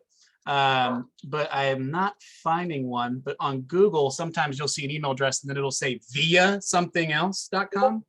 Oh, That's you and I had this. Remember we had a forwarding? Yes, we're not going to bring that conversation up because I look very stupid in that conversation. But that being said, and I may have greatly annoyed our mutual friend Kelly Cody with our discoveries. But oftentimes they can use software like your CRM will do this. Most CRMs that have mail services, they will spoof the email address. And if companies are doing this, like with Salesforce or HubSpot, they usually have IT departments that make it where there's like certifications. But if that's not in place and they're really lazy, Gmail usually will pick up on the fact that it's been spoofed, right? But I can tell an email server that it's coming from any email, right? But oftentimes, that's one of the practices that you will see that the algorithms in Google and most modern mail clients have gotten pretty good at filtering those out. That's why your spam folder is as big as it is. They've gotten pretty good at that. I've been getting hundreds of spam emails every week out of nowhere. Is there a reason for this? Probably. What the reason is, it really kind of depends. You could have had your information sold at some point. Pro tip, this is real cool for any Google users out there. When you're signing up for a new site, if you type in, like, let's say my email is evan@gmail.com. If I put Evan plus, everything after that plus, including that plus, is ignored, and it'll still send to Evan, right? So if I put Evan plus name of service I'm signing up for @gmail.com, I will still get it at evan@gmail.com. And what's really fun is when I go to my spam folder and I see who they're sending their email to, I can see plus whoever sold me out. That's a bit of an advanced technique, and no worries if you're not sure what I'm talking about there. Don't worry about it. You don't have to do that. That's just for fun. The other big thing is it can happen to you. Never think that it won't. Phishing, or that you won't fall for one. It absolutely will, or that you won't be impersonated. Brooke, this email might look a little familiar, ironically, because Brooke sent this email to me, I want to say 2 or 3 weeks ago, right after we agreed to do this course together. And it was like the day after she got this, someone had gotten this email. And it looks like it's from the Tech Ninja. Now, there should be a lot of alarm bells, going off in anyone's head if they see this email. Ninja spelt with the alternative capitalization for some reason. The Dear email address. The fact that out of nowhere, hey, by the way, and I normally see this kind of scam come from people pretending to be Amazon.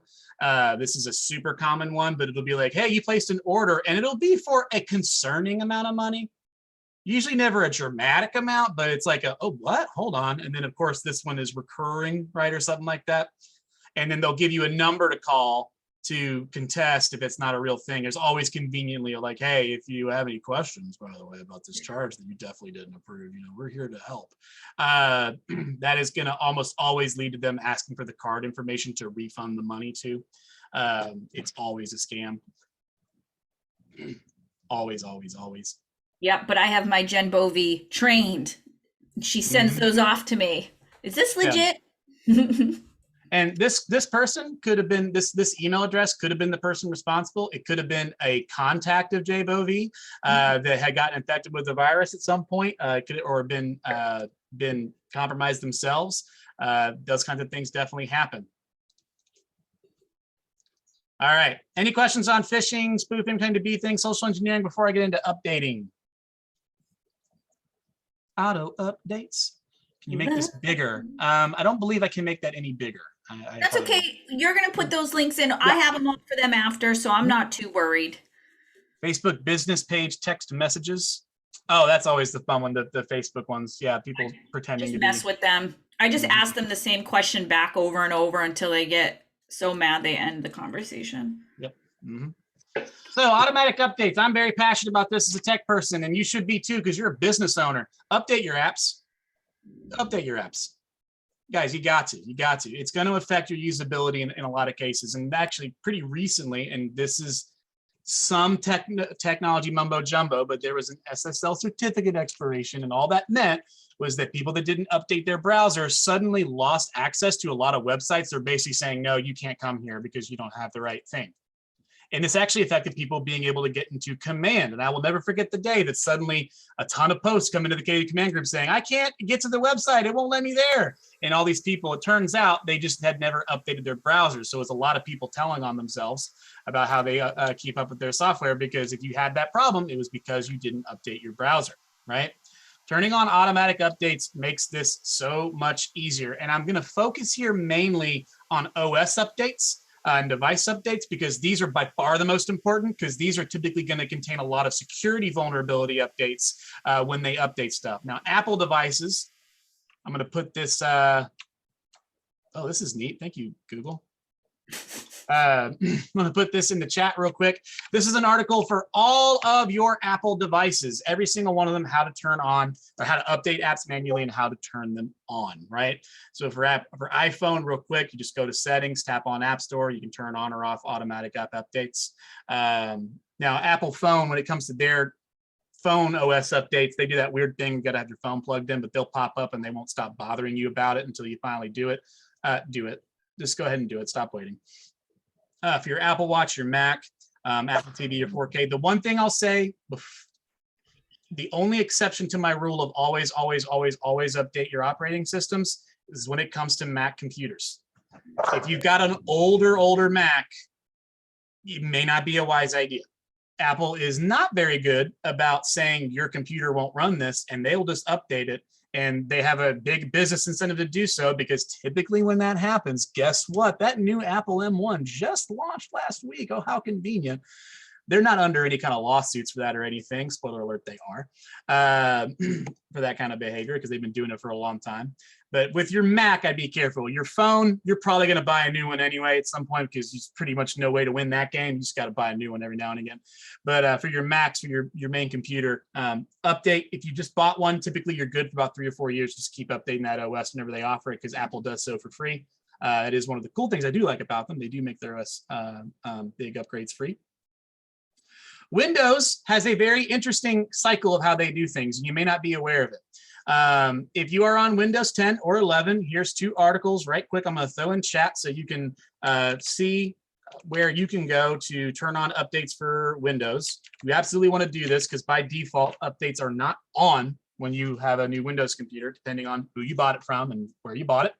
But just to make sure that you have updates on there is very, very important.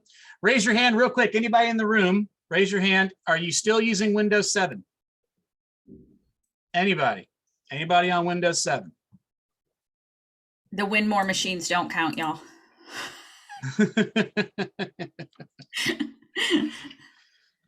It is time.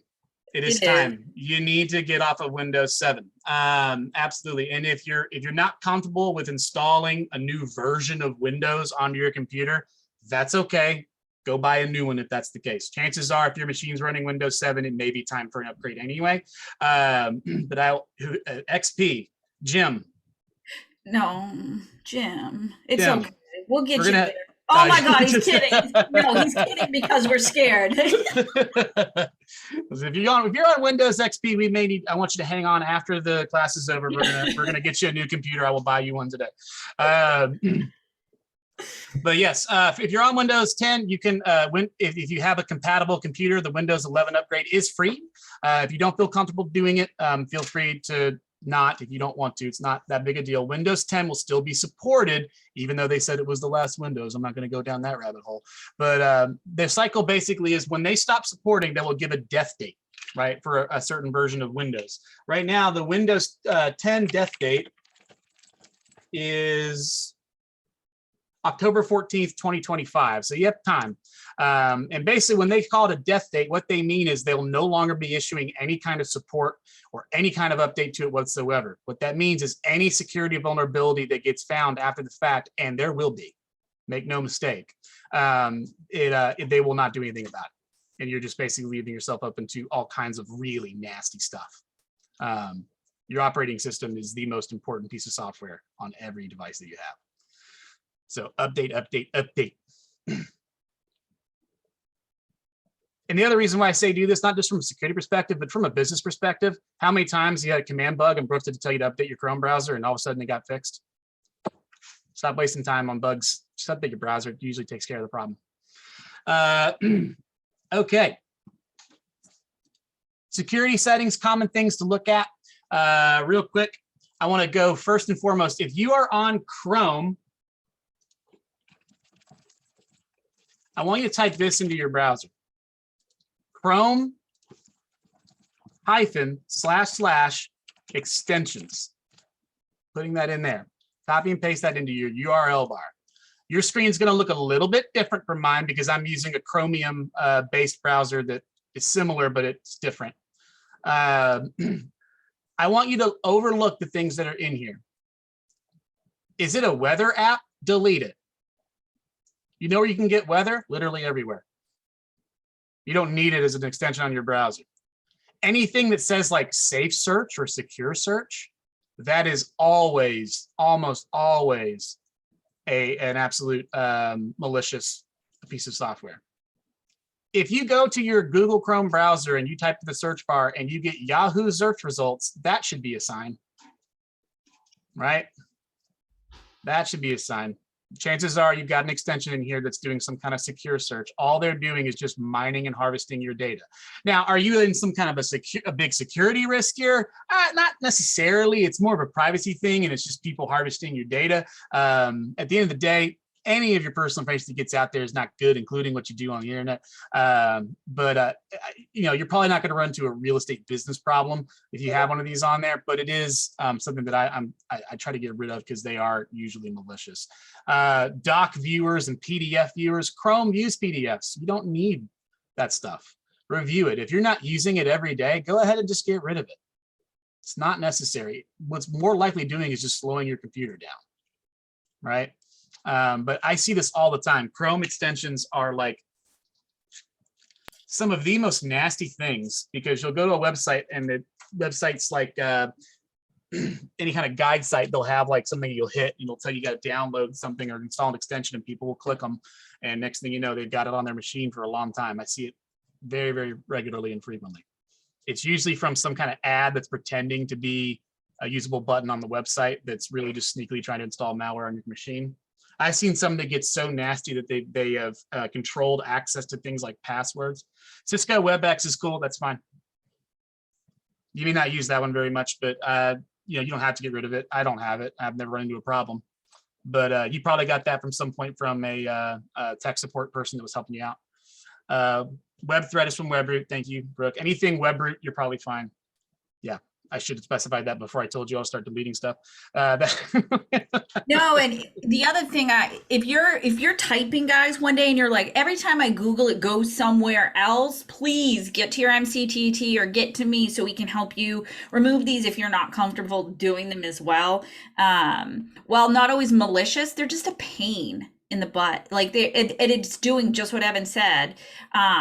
They are mining your data to try to get something. And MCTT is your market center tech trainer.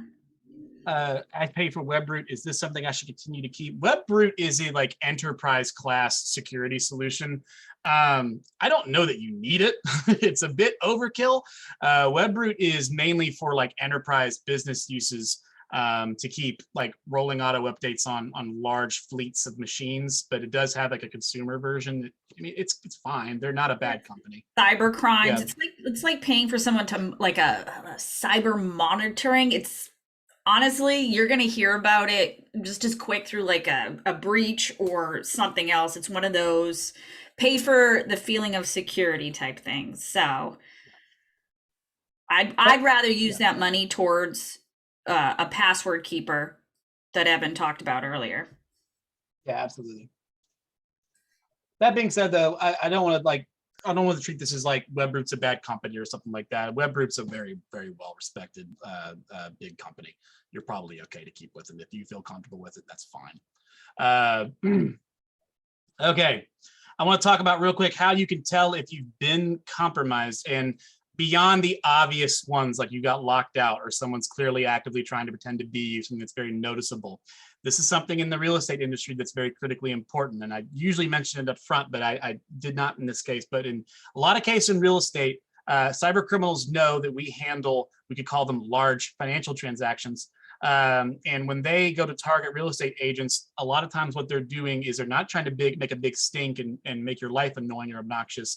They want to do something a little bit more sinister. They are going to lay in wait, and they are going to monitor your email activity for several different ways. And typically what they're aiming for is wire fraud, right? And we know that our title companies and our brokers and all of us here, we do a lot of that conversations with our clients up front. Has anybody ever in here questioned the intelligence of one of their clients? Ever? I'm not trying to be rude. I'm just saying people will still fall for stuff no matter how much you tell them, oh my God, you're only gonna do a wire transfer when you go to your bank and they call the title company and the title company calls you, and there's this like crazy way to do it, but this stuff happens. But here's a couple of things to look out for. So first and foremost, when you go to your Gmail account, now, here's one thing to say. This is one of the reasons why I like using my KW Gmail when I'm doing real estate business, is because KW actually has some additional security stuff that they throw in there. If you ever find yourself trying to log into your KW Google account, and it's saying that your account's been locked into contact and admin for help, what they're telling you is call KWRI support number and verify your identity, unlock it. What's happened is your account has been flagged for suspicious activity. Something's happened. Probably, it may not be anything, but usually it means someone's gotten access to it and they've done something that is typical for someone who's sneaky to do. Couple of things to check right off the bat. I'm going to go to my settings. I'm going to hit see all settings because this is mean. This is mean, and this one is stupid. But if they do this, but this one can be mean too, right? So check here, forwarding and pop/IMAP. At this very top spot, you can see where you're able to add a forwarding address. And some of you may have done this, right? If you own a different domain, you're doing business out of it, right? Some of you may have gotten this set up at some point. But if you come here and there's an email address you don't recognize, that is a massive problem. They are getting all of your email.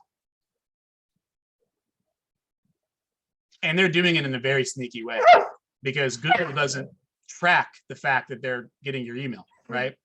Google is very simply, okay, hi, I know you're there, you're a cute dog, I get it. There's like things I'm about to cover in a second that you can check on to see if like what your active logins are. If they do something like this, it's hidden. They're checking it on their own, right? Because when we get a email, we get something in our contract, excuse you, young lady. Forgive me, guys. When my wife gets back home, these dogs will probably chill out. But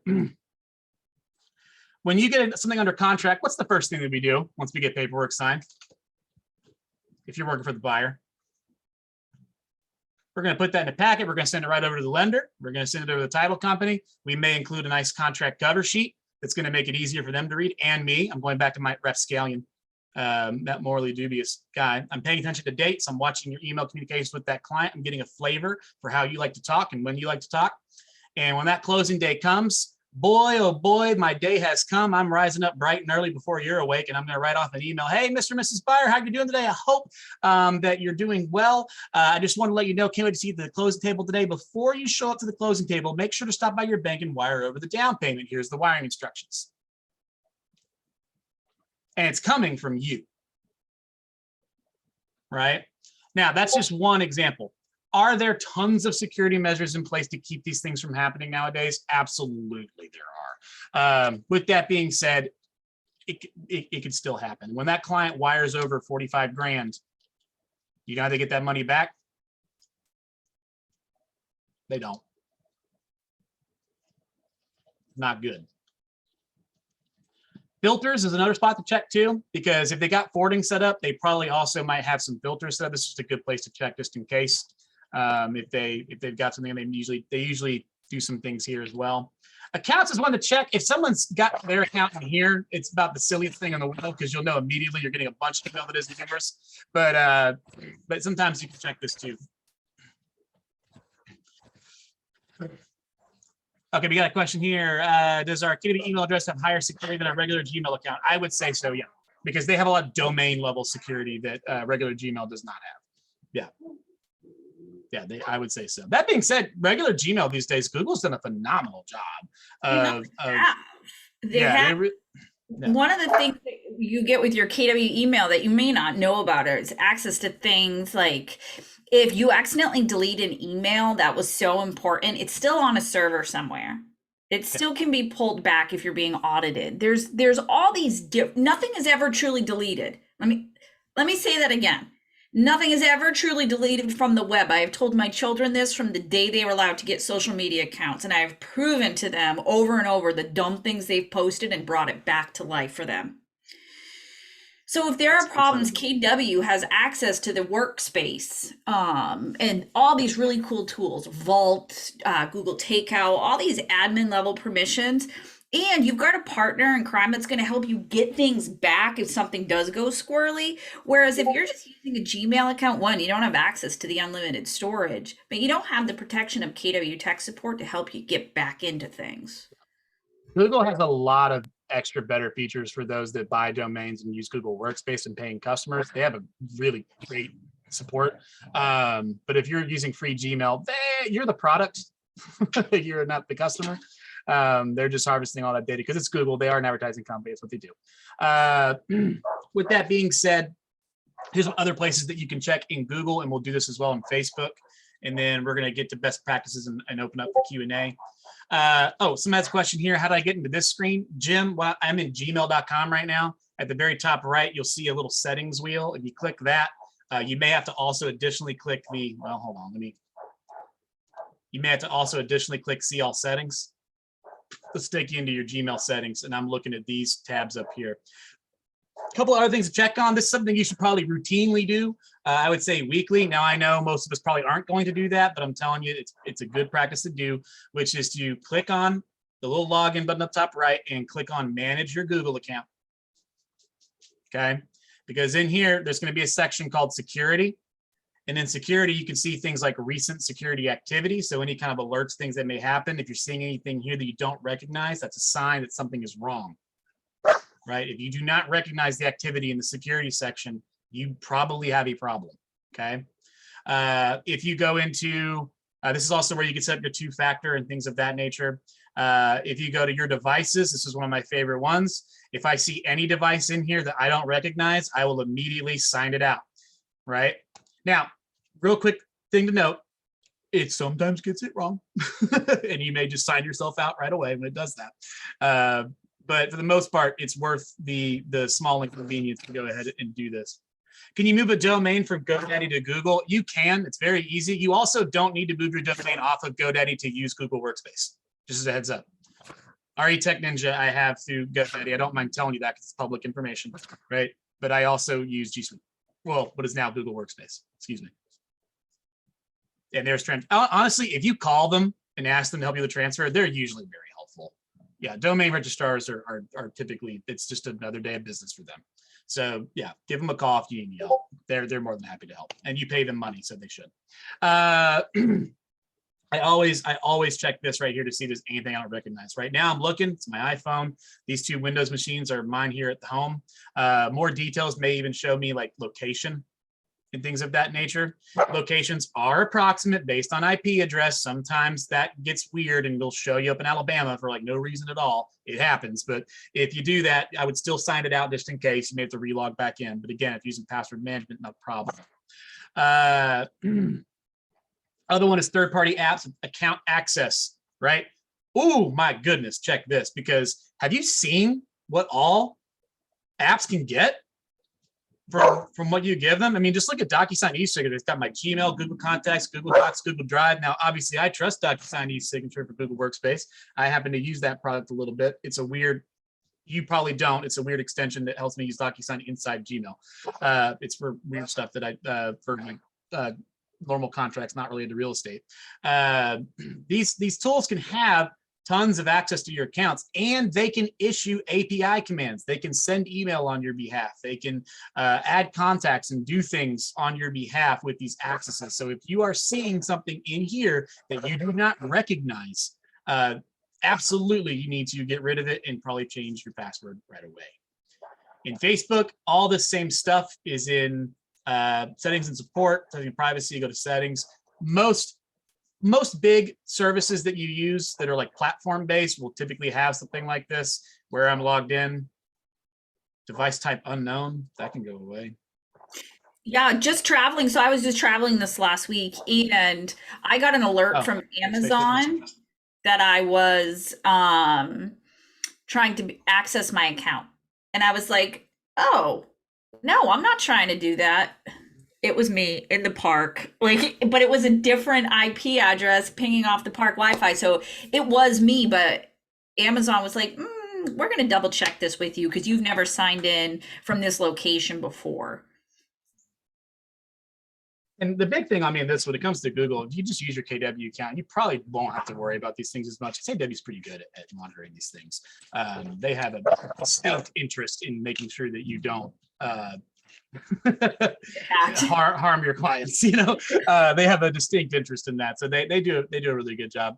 And it happens all the time. When I was an MCTT, I would get that call like once every couple of weeks, someone saying, hey, I'm trying to log in, it says contact admin, is that you? It's not me. You can still call your MCTT, please feel free to, and they'll direct you. More than likely you have to call KWRI to get that resolved. It doesn't take more than 15-20 minutes, but they just want to verify it is in fact you. And then they'll open it back up. They'll usually go ahead and clean up whatever they thought was weird and take care before you give it back to you in good shape. Okie dokie. I believe that about covers everything that I kind of wanted to get to.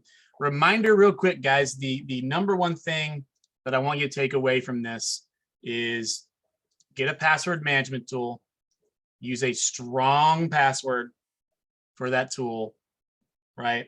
Use two-factor authentication whenever and wherever possible. And in this day and age, it's pretty much everywhere, right? And the last thing of what to do if you do get hacked, here's the thing, guys, there's not a whole lot that you can really do other than change your password, re-secure the account, disclose to anyone you think that may also have been affected, and changing the passwords to any associated accounts. Example, if somebody goes into my Facebook account, I'm changing both my Facebook password and the password to the email that I use for my Facebook account, because I do not know for sure how they got access to my Facebook, but it could be through just a password leak, or they could have reset my password through my email account. They could have had that. But disclosure is very important in helping spread the word, especially if you think that they've been sending things to people. That's I mean, we all see this every now and again. We get an email blast from someone that says, hey, I was hacked and someone sent, a bunch of emails to everybody, my B, right? I would definitely disclose it. This happens oftentimes a lot. I see people pretending to be people in the title world. It's a big thing there. They're always under like constant assault from people that want to do wire fraud. Okay, so let's open it up to questions and answers, thoughts, concerns, feelings, emotions, ahas. We have about 25 minutes for an open Q&A. I am happy to answer any question related to anything that we talked about today, or if you think I missed something that's important that you want to know about, please ask. I'm more than happy to. I just want to add one more thing on Facebook, guys, and this is why it's so important to have a business account too with everything.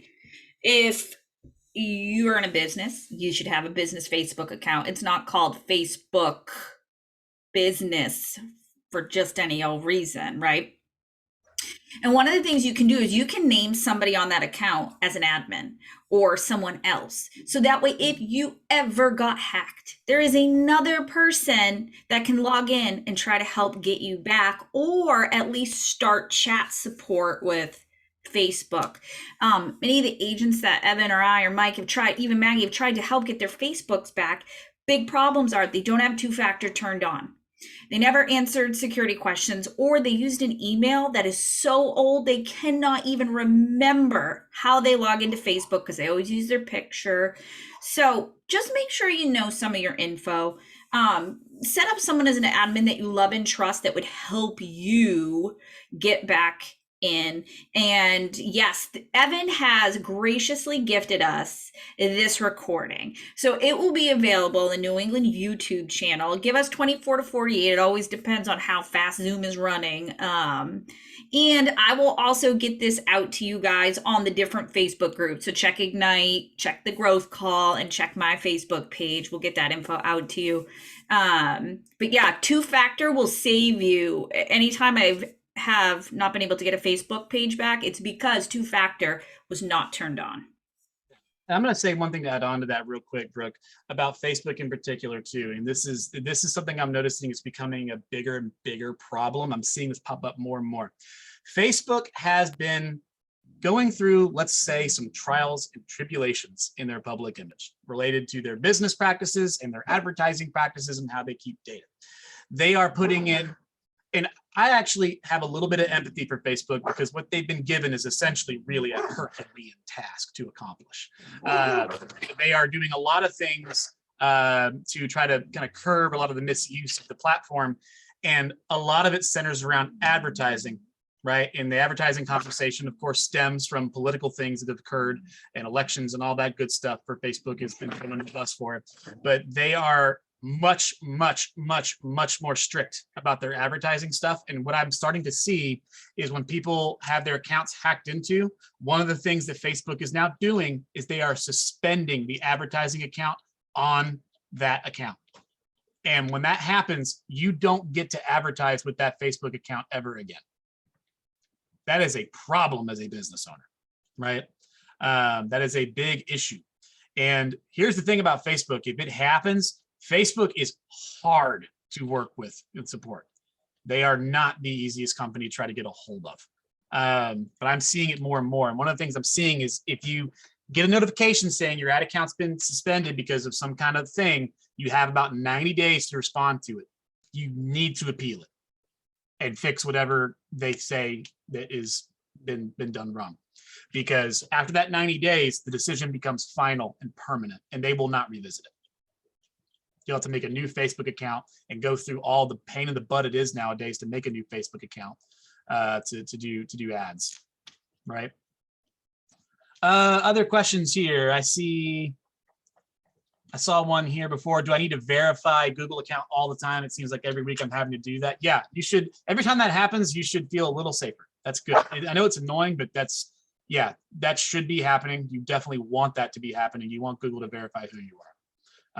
Because if it's, just imagine if it was really easy, if it's really easy for you, it's really easy for me too. Okay. And I shouldn't be in your Google account. Let's see what else we got. Well, thank you, Phil. Thank you, Tasia. Thank you, Casey. Thank you, Wendy. Thank you guys so much.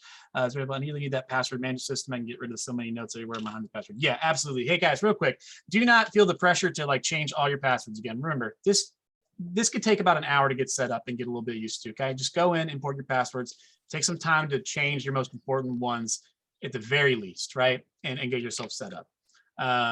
That way you have much less risk. Nothing that I'm saying in this class should make you think that if you follow everything I do that you'll be 100% safe.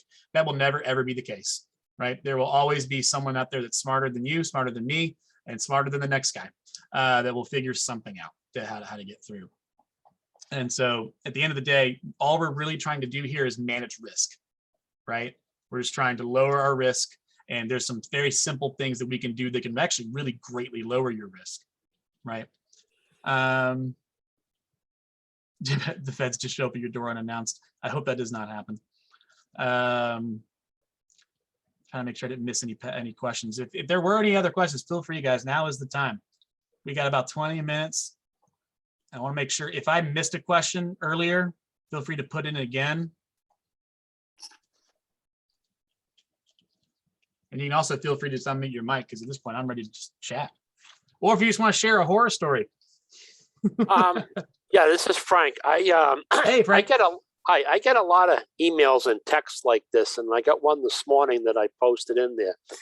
Mhm. Basically, it's from Shane and Clint Neal, and they're offering me, I've been requested to join a referral network. And they mention KW, and it's like, that seems legit, but generally when someone's gonna offer me something for free that I don't know, my red flags go up. And Yeah. I don't know if this is legitimate or not, but I just got this Yeah. morning.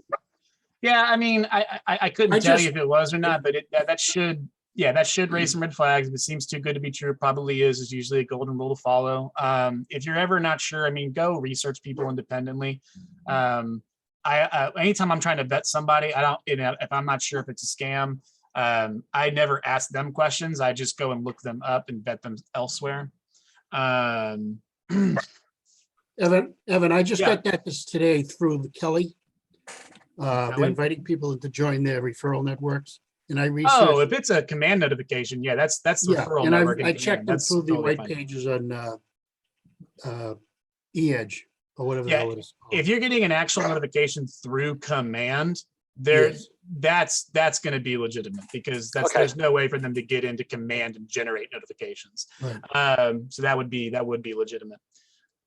When Referral Network first came out, I got 1,000 of those. Anybody remember when that first launched? Everybody and their mom was trying to network.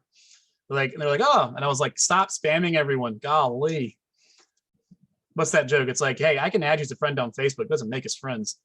Referral network is not a replacement for a relationship. You still need to make it. It's just a good tool to make connections easier.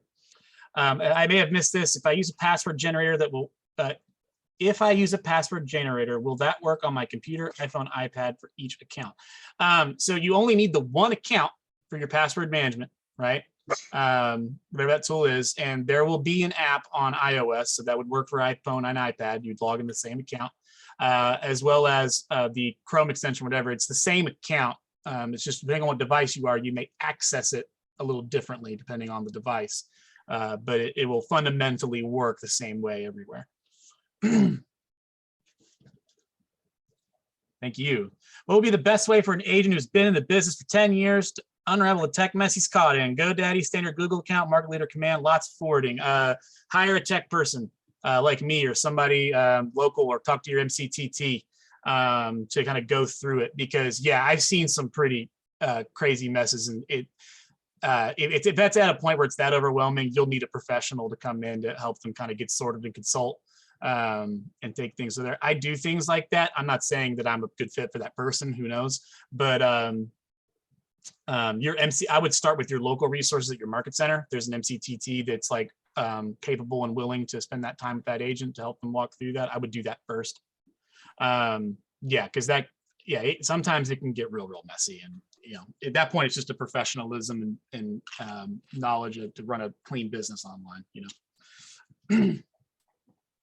But my dad called me recently. I'm just going to tell this story randomly. This is just for fun for everybody. So my dad called me about 3 weeks ago, and he had a printer that broke, right?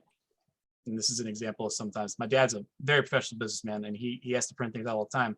And we're on Zoom trying to figure it out. He's like, the lights won't turn on. Well, I'm like, well, it's either dead or it's not plugged in. He checked the wall, it's plugged in, everything. And then finally, he wants to go buy a new one. I told him to call the company, but I finally go to his house, and he said, hey, come look at this thing. So I go and look at it, and it was plugged into the wall, but it wasn't plugged into the printer, the electricity. Sometimes things are very simple things that seem, and we always feel a little silly, because I have definitely done that before, right? Where I've been like, oh my God, this thing is broken. I'm ready to kick it. And I realize I just didn't turn it on. It doesn't matter how familiar at tech. Sometimes, man, that stuff just happens. It's just funny. Can't wait to share what I learned. Really excited to use LastPass. Thanks for showing that. Yeah, absolutely. Absolutely. Thank you. Any other questions? It's Frank again. I've got 2 Gmail accounts. One that I had to open up because I have an Android phone, and the other one is my KW email account. Okay. I don't use let's call it the person. I don't use my personal Gmail account at all. Okay. However, I do have that account associated with YouTube. Okay. And I also have one calendar on that account, and I have my KW calendar mirrored to that so I can see everything all at once. Is Okay. there a vulnerability there that I need to be concerned about? I wouldn't say there's a vulnerability. Maybe just like an efficiency use case kind of thing. But it's kind of the best, Frank. What you got going on there is about all you can really do in that situation, because The only thing that you could change there would be like to use your KW account as your Android thing. And I would not do that. I would not, like, your main Google account for your Android device. I would not use your KW account for that. I would keep that being a personal one. Okay. Yeah, mainly because you'll find really quickly you can't use the Play Store because you can't have a wallet on a KW account. Oh, okay. Yeah, it'll very quickly become not very usable. Well, that's not a big deal for me, but because I don't buy a lot of stuff like that. But anyway, okay, thank you. Yeah, I think you're all good there. We got here. You got your phone stolen, iPad or Mac stolen. First thing to do. Yeah. So Find My iPhone depends on who stole your phone, really, how smart they are. Smart people that steal your phone will immediately remove the battery from it as fast as they possibly can. And they will try to wipe the storage on it and then take the SIM out, and then they'll sell it online. If that happens to you, you're not getting it back. It's gone. But if they're done and they leave it on and they run away with it, if you Find My iPhone and they leave the phone on, it connects to internet, you'll be able to locate it. You can work with police, depending on your local municipality's effectiveness. You might be able to get it back. Or worst case scenario, what I would do immediately is on Find Your iPhone. If you don't have it and you're worried that, like, it may be missing or someone may have it, there's an option to wipe the phone remotely using that Find My iPhone app. I would definitely do that if you are pretty sure you're not getting the device back. Absolutely wipe the phone. Absolutely wipe the phone, because our phones contain, everything there is to know about us. I can look at your phone and paint you a life story almost of who you are and what you do. You do not want that in the hands of someone that's not you.